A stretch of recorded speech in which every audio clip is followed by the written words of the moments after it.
আমাদের এই ক্ষুদ্র সহায়তা কারো কাছে এক মুঠো ভাত হয়ে আসবে আর কি।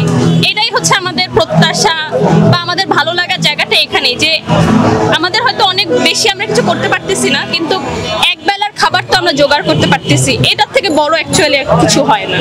এটা একান্তভাবে প্রতিশোধ কিনা একান্ত বলা মুশকিল।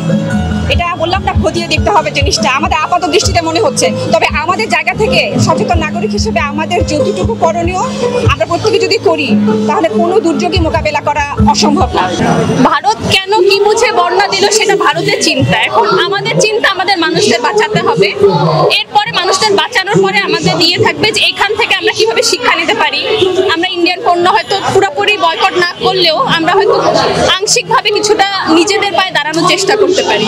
শিক্ষার্থী হিসেবে আমার অনুভূতি হচ্ছে যে আমরা অ্যাকচুয়ালি শিক্ষার্থীও না, অ্যাকচুয়ালি মানুষ হিসেবে আমরা একজনের পাশে দাঁড়াচ্ছি। যে আমার বোন বা আমার ভাই, আমার মার মতো কেউ হয়তো তারা ওখানে আছে। আমি বন্যা দেখি নাই, আমি জীবনে কখনো বন্যা দেখি নাই, বা আমি এই সম্পর্কে আমার কোনো অনুভূতি আমি এটাকে প্রত্যক্ষভাবে দেখি নাই, কিন্তু অ্যাকচুয়ালি মানুষ হিসেবে আমরা যেভাবে একজনের পাশে দাঁড়াচ্ছি সেটাই মনে করো যে আমাকে এই যে এগুলো কালেক্ট করতেছি, এত কষ্ট হচ্ছে, তবুও মনে হচ্ছে যে একটা স্বস্তি কাজ করতেছে মনের মধ্যে, যে আমাদের এই ক্ষুদ্র সহায়তা কারো কাছে এক মুঠো ভাত হয়ে আসবে আর কি।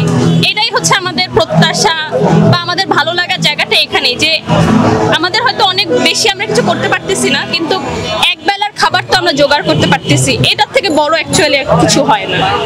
এখন দেখেন ভারত কেন বন্যা দিল, এই সবের আগে আমাদের প্রশ্ন করা উচিত ভারত আগে ড্যামটা দিল কেন, তাই না? ভারত আগে আমাদের ড্যামটা দিল কেন? এটাই তো তাদের পারমিশন নেই, তার সেই বন্যা তো অনেক পরের বিষয়। তো ভারত কেন কি বুঝে বন্যা দিল সেটা ভারতের চিন্তা। এখন আমাদের চিন্তা আমাদের মানুষদের বাঁচাতে হবে। এরপরে মানুষদের বাঁচানোর পরে আমাদের দিয়ে থাকবে যে এখান থেকে আমরা কিভাবে শিক্ষা নিতে পারি। আমরা ইন্ডিয়ান পণ্য হয়তো পুরোপুরি বয়কট না করলেও আমরা হয়তো আংশিকভাবে কিছুটা নিজেদের পায়ে দাঁড়ানোর চেষ্টা করতে পারি। সবাইকে সেটা করতে হবে, আমাদের সাধারণ মানুষকে আপামর সবাইকে অ্যাকচুয়ালি জিনিসটা করতে হবে। নিজেদের পণ্য আমরা ব্যবহার করা শুরু করি, যেমন আমাদের দেশে আসা বেশিরভাগ রেমিটেন্সি ইন্ডিয়ায় চলে যায়। বাংলাদেশ পুলিশ বাহিনীতে ৮০,০০০-এর মতো শুধু ভারতীয় নাগরিকে ছিল, এবং বাংলাদেশে অনেক বড় বড় প্রতিষ্ঠানের প্রথম ১০ জনই দেখা যাচ্ছে যে ইন্ডিয়ান। তো অ্যাটলিস্ট এগুলো আমাদের করতে হবে। আমাদের নিজেদের পায়ে অ্যাকচুয়ালি নিজেদের দাঁড়ালেই আমার মনে হয় যে আমরা আরো অনেক কিছু করতে পারবো। নিজেদের স্বাবলম্বী করাটা আমাদের অনেক জরুরি।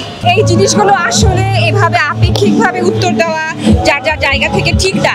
এগুলো আমাদের সাময়িকভাবে মনে হচ্ছে যে আমরা হয়তো বা বহির্বিশ্বের বিভিন্ন ষড়যন্ত্রের শিকার, এটা আমাদের মনে হচ্ছে, কিন্তু এই জিনিসগুলোকে আমরা আন্তর্জাতিক পর্যায়ে আমাদের খতিয়ে দেখা দরকার আছে এবং তারপরে মন্তব্য করা উচিত।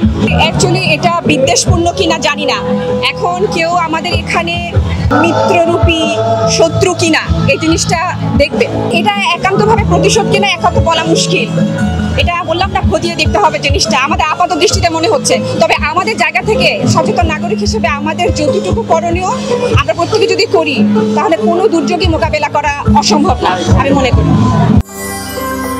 সত্য, বস্তুনিষ্ঠ ও নিরপেক্ষ দৈনিক জনবাণী।